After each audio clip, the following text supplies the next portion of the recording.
much for that introduction. I think Emmanuel's going to start off, but just a little housekeeping thing. We're going to try to kind of wait for questions till the end, if possible. If you think of something as we're going through the presentation, jot it down or try to remember it, and we'll get back. We set aside some time at the end for questions, so we'll definitely get to that as we move through, okay? Well, thank you all so much for coming here this afternoon. I know that work incentives and Social Security stuff might not always be the most exciting of topics. I generally do this presentation while juggling chainsaws, but they wouldn't let me bring those here today. So it'll be a little bit more dry than I'm used to. But we're still going to try to make it exciting and make it relevant to the types of questions that you guys have. Especially when it comes to work incentives and transition, and how we can put that in your toolbox so that you can use to help, the young person who you're helping transition towards work, or if you're a young person looking to transition towards work. But first, let me tell you a little bit more about Disability Rights Iowa, which is where we all work. Primarily, Disability Rights Iowa is a law firm. It provides legal services for people with disabilities who are facing discrimination. And of course, our main mission is to defend and promote the human and legal rights of Iowans who have disabilities and mental illness. But in addition to that, we also provide a lot of kind of wraparound services and advocacy and technical training and assistance to help people with disabilities move towards their goals and live self-directed lives. And as a piece of that, we all work under what's called the WIPA program, Work Incentive Planning and Assistance, to help people with disabilities understand the impact of work on benefits and how to make that transition as smooth and easy as possible. And we, of course, are all trained as community work incentive coordinators. We're certified through the Social Security Administration, but we are employed under Disability Rights Iowa. And we're, of course, funded through that federal grant. And we're really empowered to work with people on SSI and SSDI in the state of Iowa who are either considering work or just starting on that process towards employment, because we really do understand how difficult and challenging and worrying that process can be. And certainly, as somebody with a disability who has been in that position and really didn't know much about how this whole process worked, I understand that fear.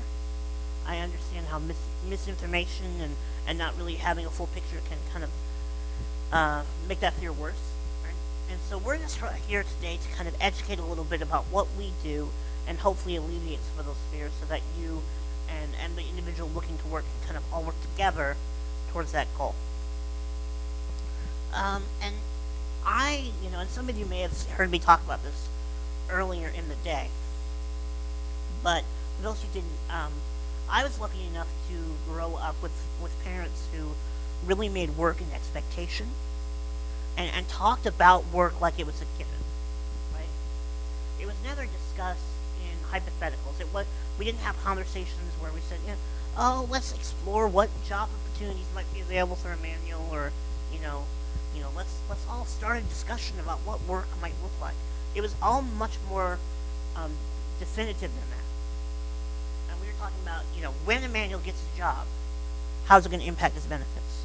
When Emmanuel gets a job, how is he going to know how to report to Social Security, right? And having those more well-defined, definitive discussions. And for me, I think, especially for people with disabilities, work encourages independence, and it helps somebody come into their own and kind of create an identity for themselves around that work. And certainly, my job is something I really enjoy doing, and it's been a big plus to my life. But I think these two questions right here are two of the biggest issues that we get. We get questions like this all the time, and unfortunately, a lot of people believe that they're going to get punished by Social Security for working, right? Or that Social Security is designed in a way that's going to prevent them from ever working at all. And that's really not the case, and especially with the healthcare piece as well. A lot of folks don't even explore employment opportunities simply because they're worried about losing their Medicare or Medicaid. And again, I understand that. I was somebody who was on the waiver, who needed a lot of services, and that can be a scary thing, a scary prospect. But the good news today is that we're going to be talking about a lot of the work incentives and supports that exist to make sure that people with disabilities don't feel like they're having their legs cut out from under them when they're engaging in that employment process and they're first starting to explore work opportunities. And that's what we're here to talk about. And the good news is that what I always tell people is Social Security Administration wants people with disabilities to go back to work, right? And that's not just out of the goodness of their heart, right? It makes financial sense. They want people with disabilities to be economically independent. And the best way for that to happen is to create I call it a bridge, right? A bridge from not working to being fully employed.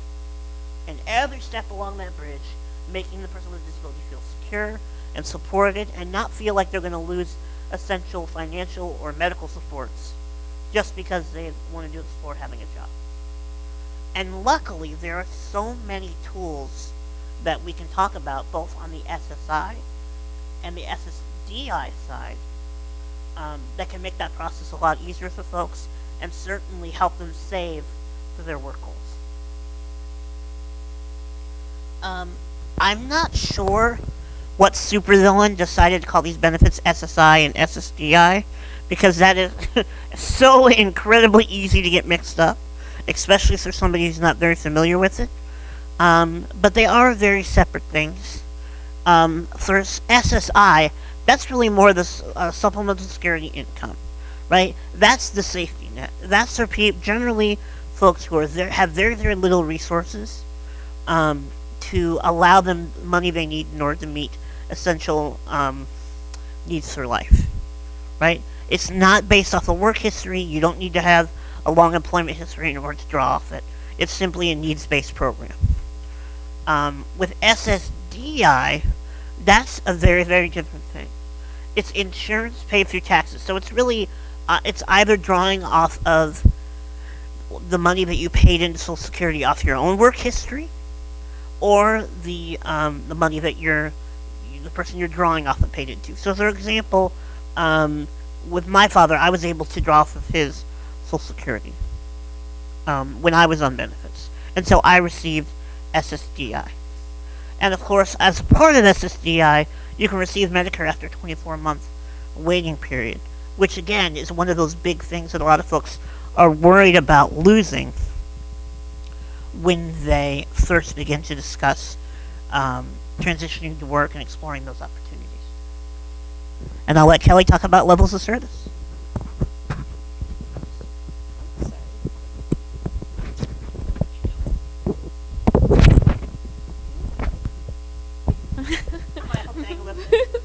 Maybe you just want to speak for me. You did a great job. Thank you. Oh, is this yours? Yes. Okay, sorry, we got all of our pieces together now. Okay, so levels of service. We have two. The first one is information and referral, and the second one is WIPA intensive services. So why do we have two levels of services? Well, Mistie, myself, and Emmanuel, we cover the entire state of Iowa. Mistie covers the western half, I cover the eastern half, and Emmanuel covers Polk County. So there's three of us, and there are thousands upon thousands of people who need this information. So our grant implemented this ticket helpline, that 1866 number you see up there, so that a lot of those basic questions can be handled by that hotline. So I know a lot of people don't like calling hotlines because they feel like, oh, I'm just getting another 800 number, I'm going to get a runaround. The people who are on those lines are all certified CWICs through the Social Security Administration, and they basically triage the information on to us. So if your situation is a little bit more complex and it's gonna require what we would call more case management, so we need to dig deeper into your situation. We need to start figuring out exactly what benefits you're on in total, then they will refer you to us directly. Now, that's not the only way you can get in touch with us. You can also contact us through our website. You can contact DRI and intake, and you can get to us that way. But that is the preferred method. In that level of service, we don't verify benefits. So what Emmanuel said is that it's really important to know what benefit you're on. And we've found that a lot of people don't know that they're on, or what benefit they're on, or what the rules are that go along with those benefits. So in intensive services, once the person is sent to us, then we require what's called a BPQI, a benefits planning query.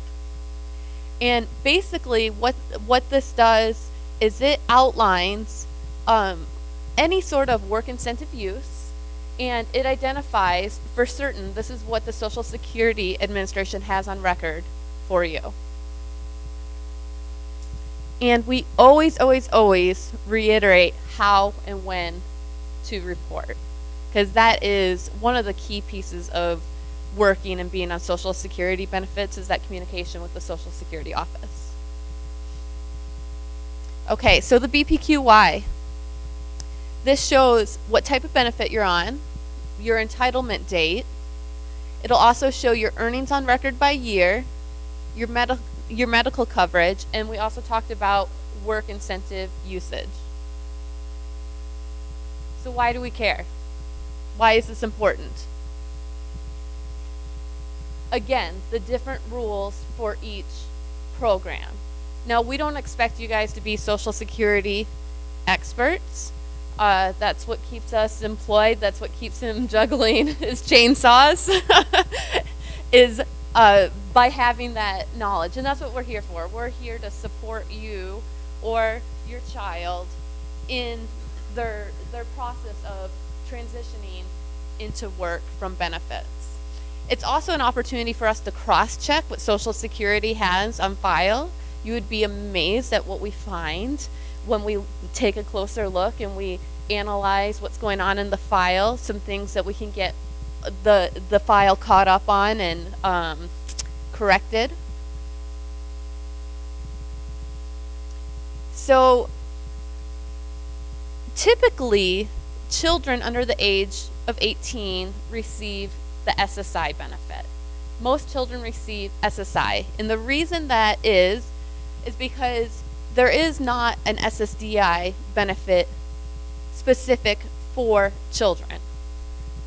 Emmanuel mentioned that he had gotten SSDI through his dad. Because my parent was eligible because of one of those three. Yeah, because his parent was eligible, exactly.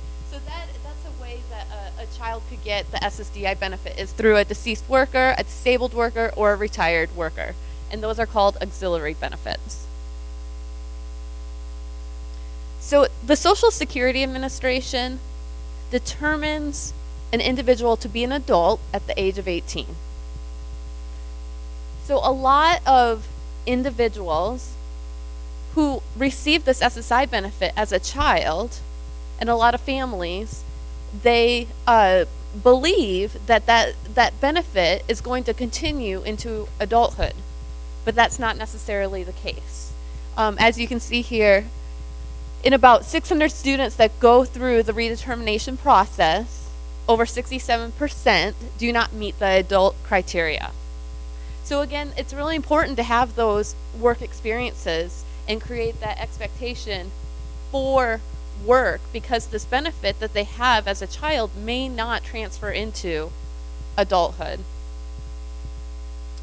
And this age 18 determination process, this is a really important transition point in which we like to get involved, just to help you understand what's happening with Social Security, tap into some important work incentives that these two are going to cover here in a little bit.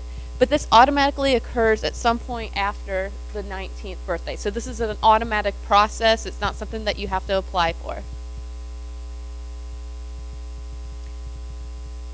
So when should I apply for benefits? If you're not receiving benefits, you would want to apply in the month that you turn 18 years old. And Social Security is looking at how your disability creates a barrier to full-time employment. That doesn't mean no employment, that you can't work, but what they consider full-time employment would be something that's called substantial gainful activity level. And that changes based off cost of living each year, or it can change each year. Sometimes it stays the same. Right now it's 1,130. And there's also, if you're a student, there's also exclusions and things that go along, but generally that's the amount. So if someone's grossing that a month or above, then that's what Social Security would say. That's the limit in which you can sustain yourself.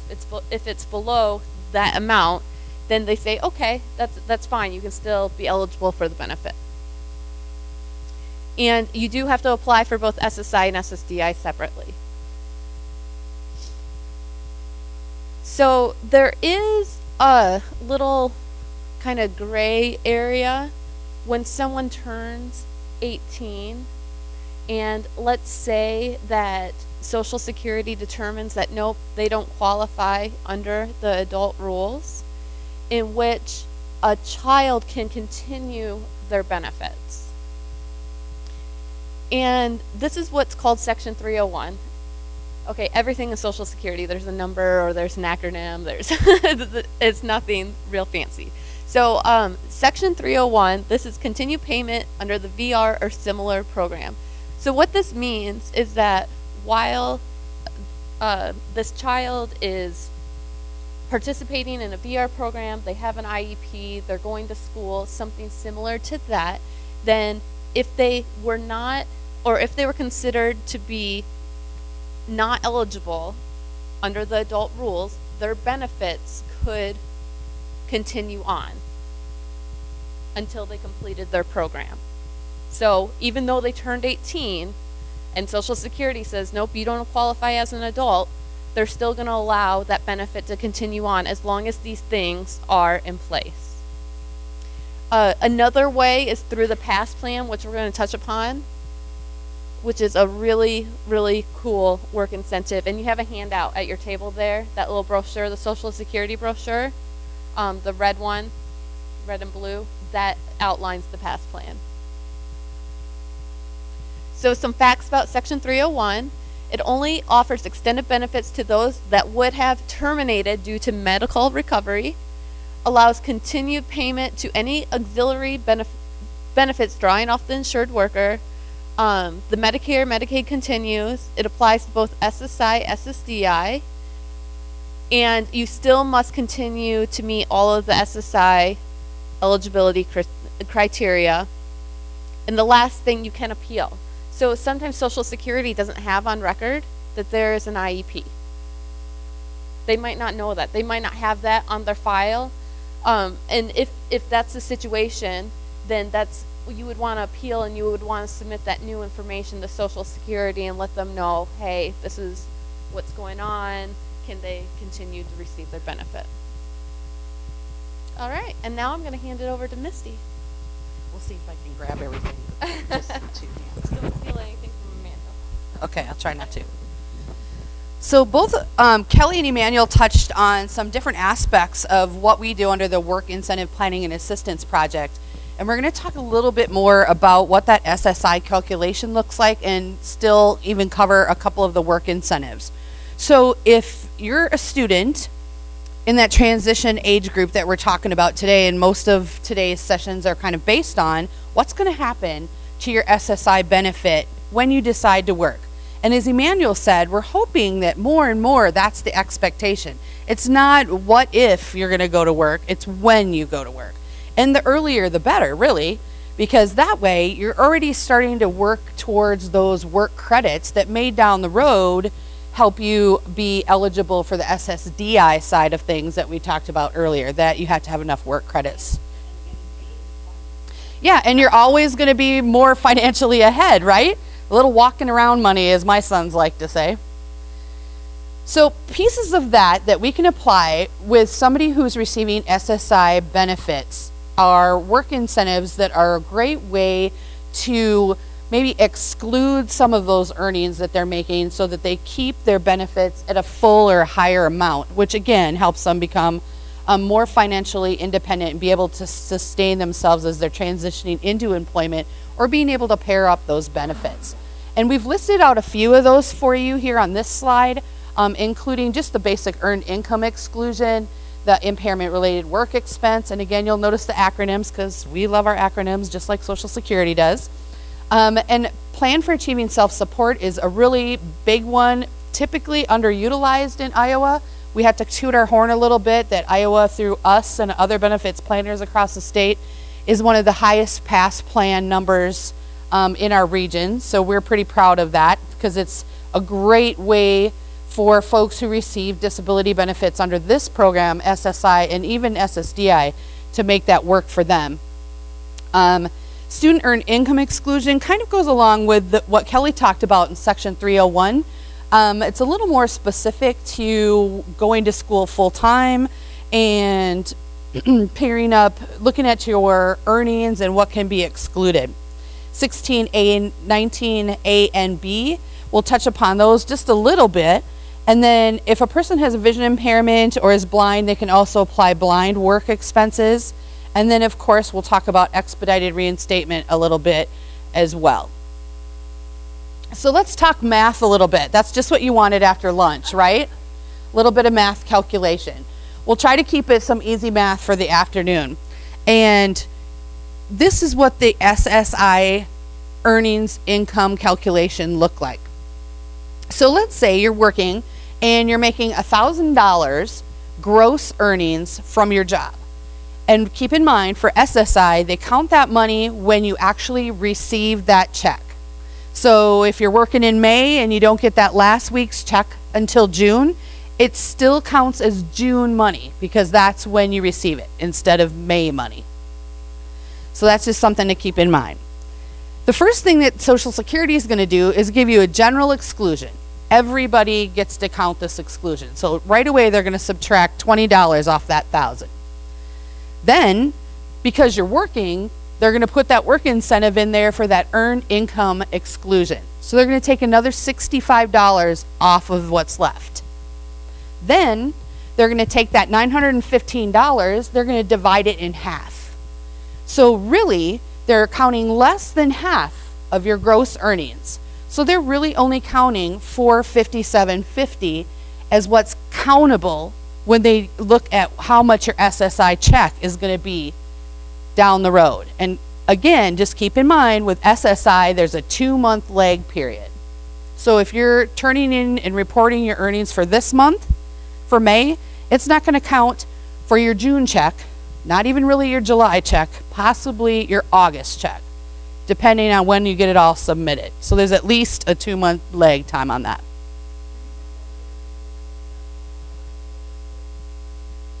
Awesome question. It's actually the 1,000 that you're going to want to report. And since you asked, when you do report, there's a couple of different ways you can do that. And I want to say that we touch on that, but in case, I'll just kind of do a little caveat right now, is that a couple things to know is that you can definitely call in and report it, but we kind of recommend that you send in something in writing, whether that's a copy of your pay stub, a wage printout for the month, whatever that might look like in your particular employment situation. That's the way we'd recommend to do that, whether you fax it in or mail it through the snail mail or whatever that looks like, just so that there's a hard copy somewhere to document that you reported. And the other big piece we always stress when we're working with folks is ask for a receipt. Even if you fax those documents in, put on your fax cover letter, please mail me a receipt that you received these. Then you have backup down the road. If they say to you, oh, we never heard about that job, you can say, yes, you did, because here's my receipt. Definitely a good way to keep in your records what you've submitted. And a lot of times we've heard of folks telling us that their Social Security offices are telling them not to report. We would tend to disagree. We definitely suggest that reporting is a great idea at the end of every month, so that it gives that person, an actual human, time to go in and type it into the computer and get it on your record.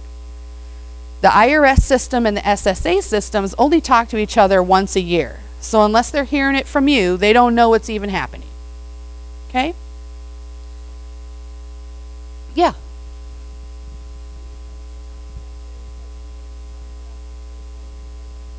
Absolutely, please.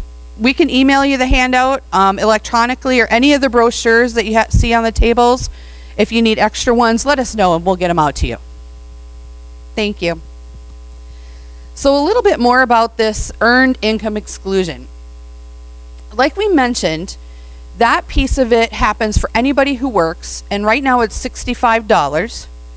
That hasn't changed since I've been doing this, which has been about 5 or 6 years now underneath this one. But the way they calculate that is kind of broken down here. So they take the full benefit rate for SSI, which for this year is $733.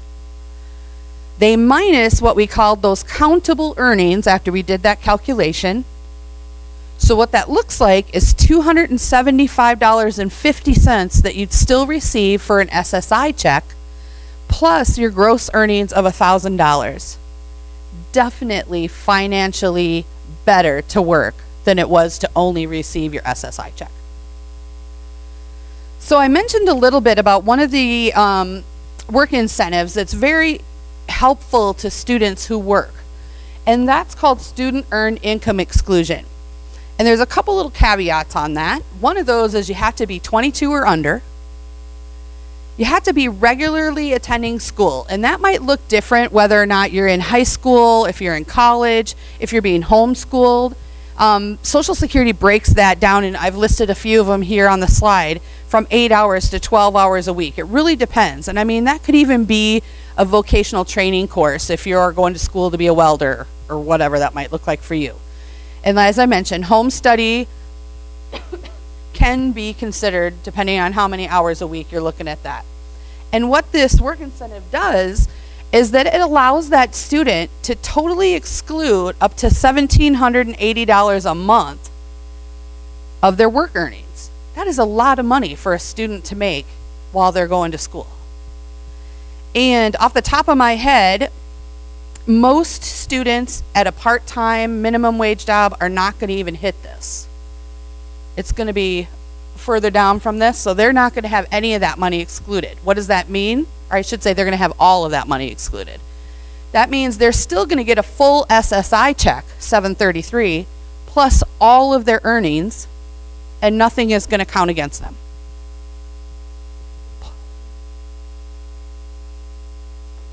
It would depend on how old you were when you got there. If you were 22 and under, you bet.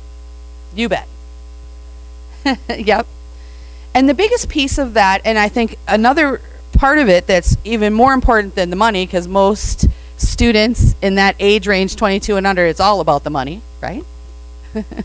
But a lot of people want to make sure that they're getting that work history, they're getting that work experience, and they're starting to earn those work credits that maybe down the road somewhere they may be able to tap into the SSDI side of the program once they've earned enough work credits. So that's something important to think about. And the max amount that that student can exclude per year is $7,180 for this year. That has gone up a couple bucks in the last few years. Not a lot, but it does go up. So that's just one of the work incentives that's very important to students as they're working. Here's one of my favorite ones. And this is not only for students, but for anyone who receives SSI cash benefits. It's called 1619B.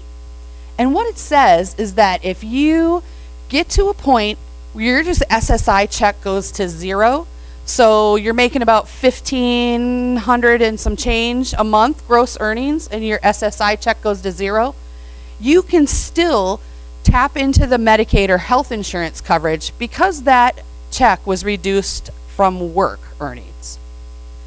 Now, if you have $1 million sitting in your bank because you won the lottery, that's a whole different ball game. Then that's going to count as a resource.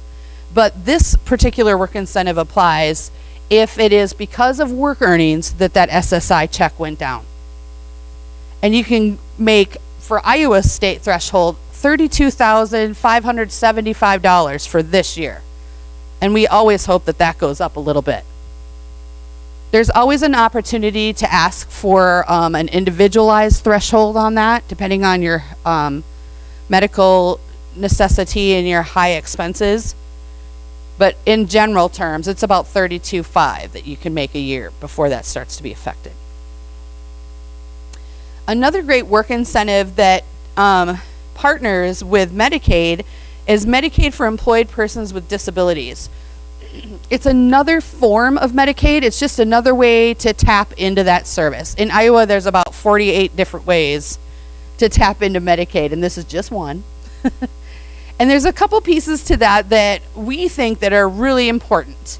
And one of those is that the resource level for that is much, much higher than the regular general Medicaid resource limit that you get for SSI. And that is $2,000, where MEPD for an individual is $12,000. That's a pretty big jump from one to the other.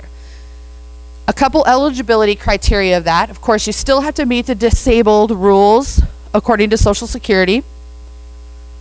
You have to have earned income from employment. There's no set hours on that, however. You could do babysitting. You could do part-time work with landscaping, for example. As long as you can have some kind of documentation saying that you actually are working for X amount of dollars a month, that could count as earned income from employment. You have to be under 65. And then, of course, like I mentioned, meet those income and resource requirements that are a little higher than SSI, like I mentioned. And then, of course, if you're making substantially more than that, you may have to pay a premium for that service. But usually it's about $1,300 a month before that premium would have to kick in, and the premium starts fairly low at like $35 a month. So in the bigger picture, $35 a month is a pretty small cost to be able to tap into health insurance. And that way you're covered and don't have to pay the tax fine at the end of the year. So that's another piece that's important, because it's Medicaid. It's just another name, another route back into Medicaid services. So even if you had straight Medicaid on Monday, qualified for MEPD on Tuesday, same thing. Nothing changes as far as services that you're tapping into. We're going to talk a little bit about the PASS plan, Plan for Achieving Self-Support. And as I mentioned, that's a work incentive that's very underutilized, but it really is a big bang for buck kind of situation if you can make it work for you as you're looking at reaching out towards your vocational goal. Most of the time it's an SSI employment support program. It can work if somebody receives SSDI and SSI both. However, we would take a closer look at that and see if it's financially feasible, depending a lot on what the work goal is, how much your SSDI benefit is, and how you can make that work. It's different for every single person. It's very much an individualized work incentive. When it works fantastic. And it's a way for you to set income and resources aside that usually would be a way that Social Security would say you're making too much money, you're not going to get your SSI check, or it would boot you off of that particular benefit because you had too much resources or too much income coming in. And then again, it helps when you look at that SSI calculation. And Emmanuel's going to talk a little more about that. Thank you. Hold on. There we go. Got it. Okay. Thank you so much, Misty. And again, the PASS is really one of the most powerful work incentives that we have at our disposal to help young people with disabilities transition into work comfortably and build towards work goals.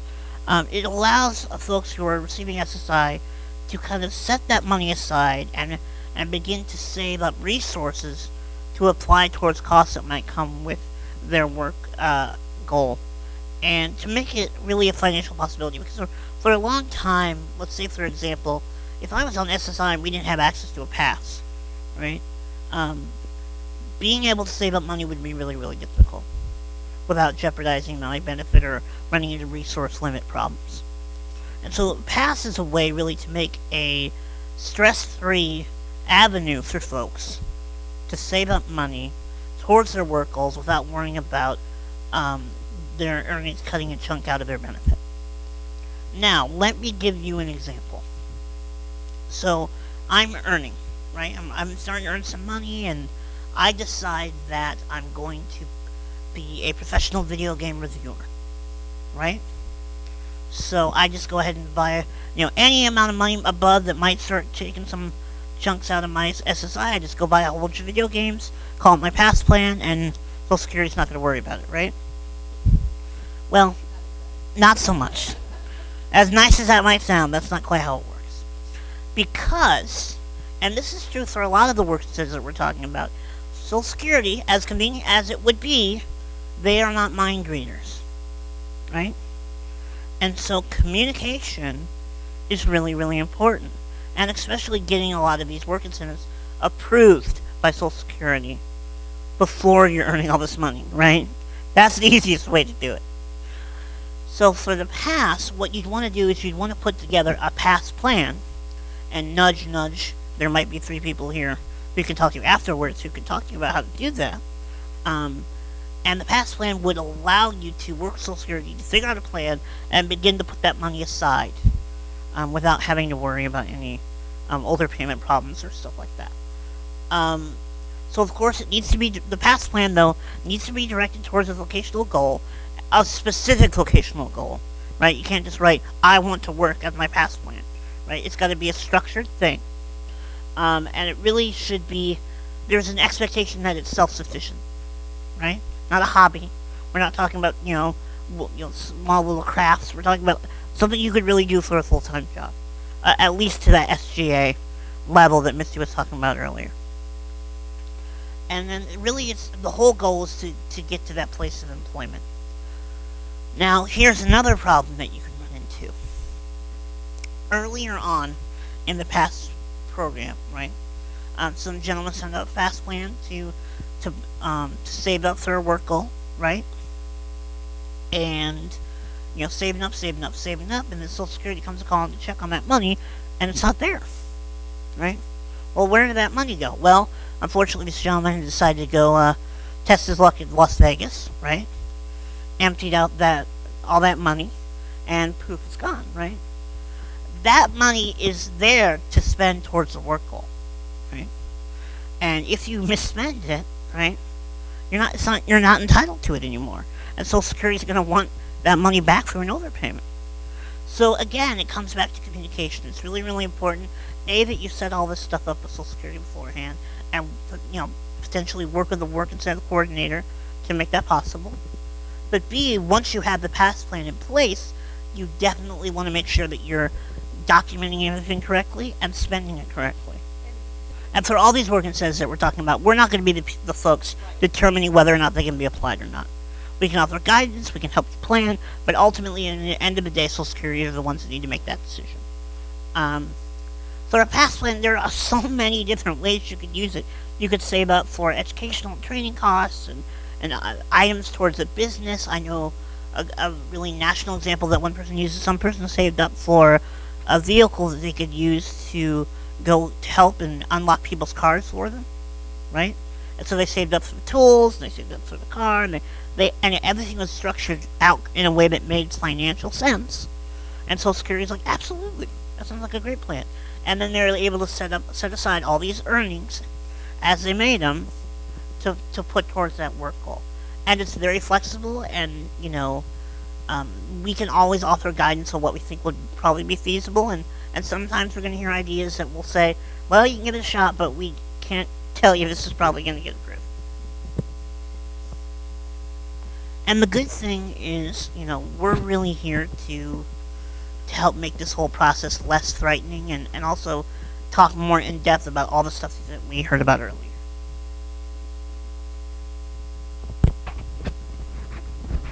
Just to piggyback a little bit on the PASS plan itself, an example of one that we worked on in a project here in Iowa is for an individual who wanted to save money to get his master's degree. He set aside money from his SSDI check into a PASS account, including also money from his paid internship into that pass account. So all of that money was excluded, which enabled him to receive a full SSI check while his pass plan was active. We included expenses like Emmanuel talked about, which are very, very flexible as far as long as it's in the pass plan and you can justify why that would be needed to meet your goal, that would probably be approved. It varies, but I mean, they're not going to the Bahamas or anything on this money without being able to have to pay it back. But in this particular person's case, he was able to utilize that money for not only job search, transportation expenses. He used the money for attendant care as he was job searching and while he was in school. He saved for tuition, books, fees, and also, like I mentioned, the travel expenses. Because of this pass plan, he's now full-time employed as a vocational rehabilitation counselor. And in short time, less than 9 months, will be working his way off of disability benefits altogether. So when it works phenomenally. I can't express that enough. It's an awesome, awesome work incentive. I want to add that it's not just a one and done deal. So if you have one pass plan and it started off that you were going to go to a 2-year program. So for example, I had a girl that I worked with and she went to the REACH program at the University of Iowa, and it's kind of a skill building program. And once she graduated from there, she decided that she wants to go into culinary school. So the first pass plan was for the REACH program, for her to get that training.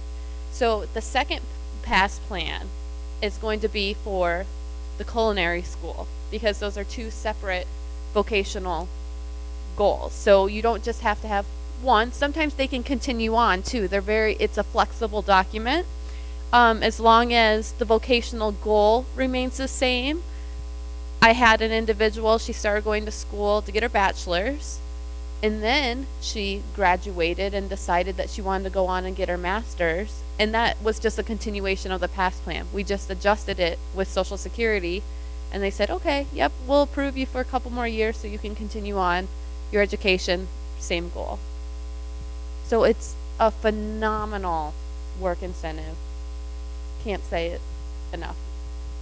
Oh, okay. I guess I'm wrapping it up then. Yeah. How much time do we have left? Okay, excellent. Okay, so if you want to contact us, our contact information is up here, and like Misty had said, we will email you out this PowerPoint so you'll have access to all of this information. The easiest way is to call the 800 number. That doesn't mean you can't contact us by calling Disability Rights Iowa. When you call, it'll be an intake. It could be that your only question isn't about benefits planning. Maybe you have other issues going on, and that's why our intake person, they're going to take your information and they may triage you to somebody else in our office, another service that we could help out with as well. And you can visit, no, you're right. A lot of our information, we created a blog that has a lot of the resources that we talked about. It's got success stories on there. It also has little 2-minute videos, YouTube videos, and they're all closed captioned that you can just view. It provides topical information. So one of them is a pass plan. You just click on pass plan and you can watch the video if you want a refresher on that. And just all those work incentives that we talked about. So that's all on our blog, which is iowawipa.com. You can also like us on Facebook. We would like it if you liked us. That would be great. And we, yeah. And we also have a YouTube channel as well. And I'll just say one more thing, if you don't mind. So many of the people with disabilities I talk to, SSI check and the SSDI check is a really, really comforting thing, right? We make this little safe haven for ourselves. We work really hard to get all these services set up and get at least some bare minimum of financial stability. And so I understand how comforting that can be. But in many ways, that comfort is a little bit of an illusion, right? Because, SSI, if you're receiving SSI and you're going to be well below the poverty line, right? You're not going to be able to have the flexibility to save up for medical emergencies, for a lot of big costs, and it's difficult to plan for a future under that circumstance.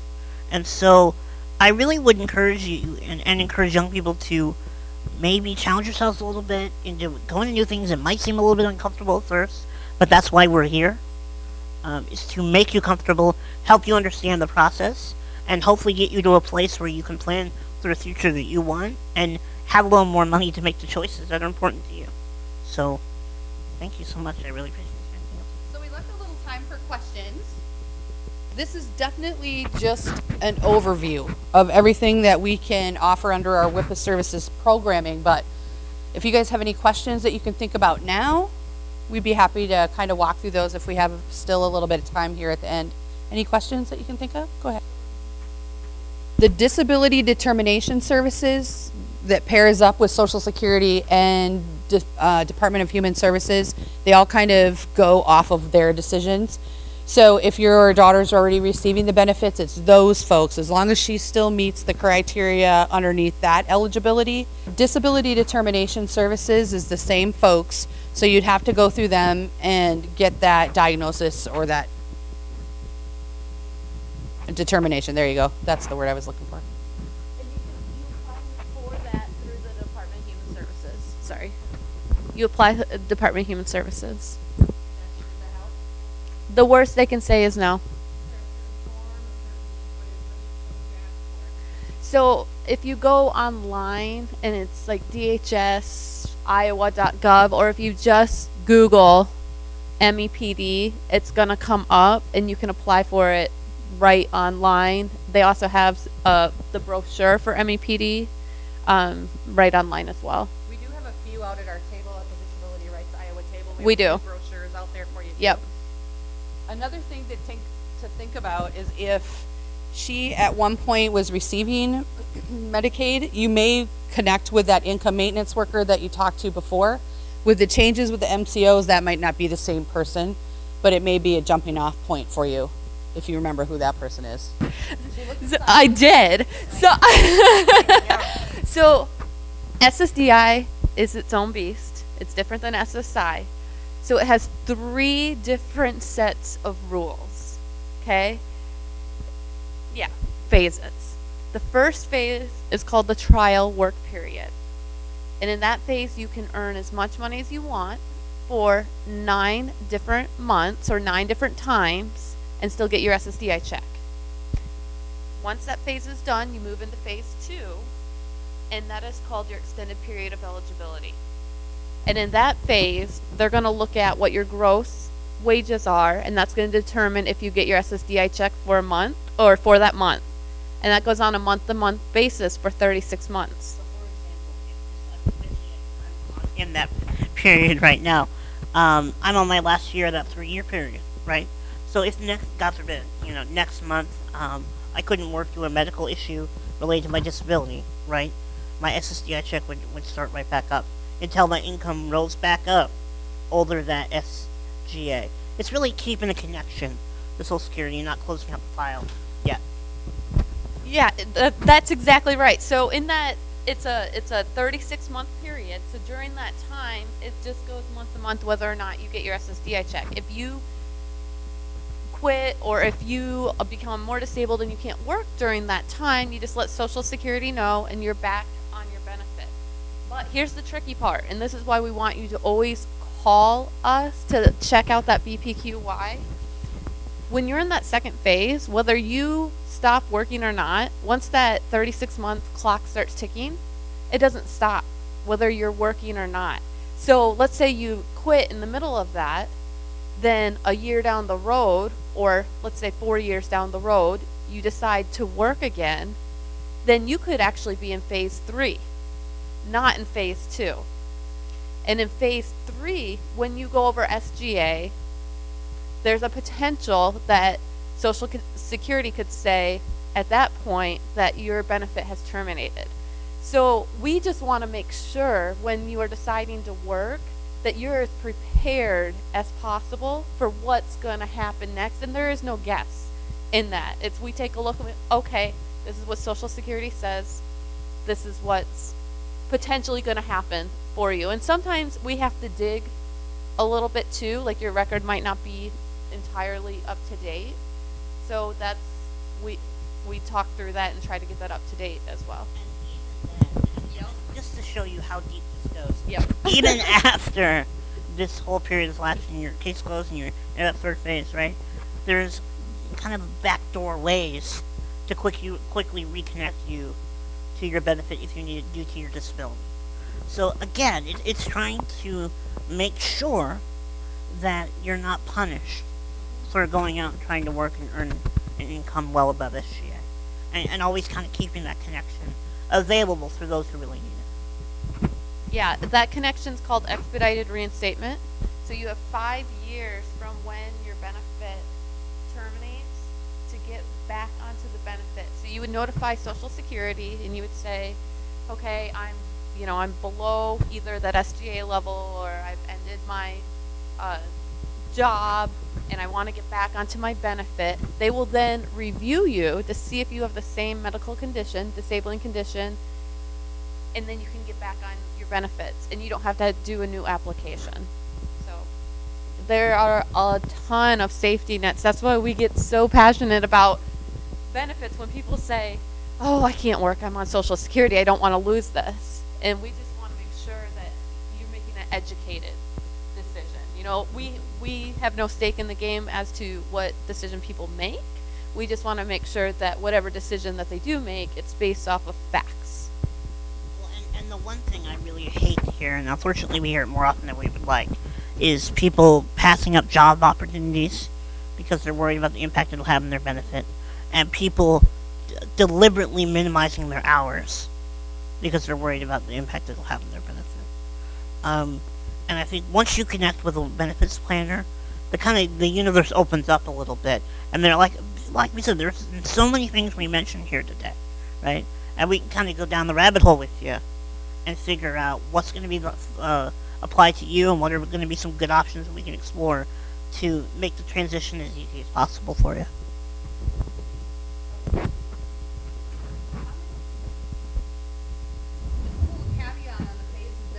We just went through. Ooh, hello. My voice really is loud, so I don't. But one thing we just want to make sure you know is we're talking Social Security here. Nothing is automatic. Nothing. So even though we say you can get back on your benefits, it may not be right away. There's a little bit of communication that has to happen. But that's one thing that we're happy to do with you and for you is be that liaison for you and Social Security. We have contacts in the Social Security offices across the state that assist us in working with folks who receive those benefits so that we can make that communication as easily understandable and available, current, accurate as we possibly can. Some folks get some scary Friday letters that they have to freak out about all weekend long, and they are very hard to understand. We call each other all the time and say, this is what it says, what does that mean? It's sometime about interpretation. So we're happy to be that liaison with those Social Security offices across the state.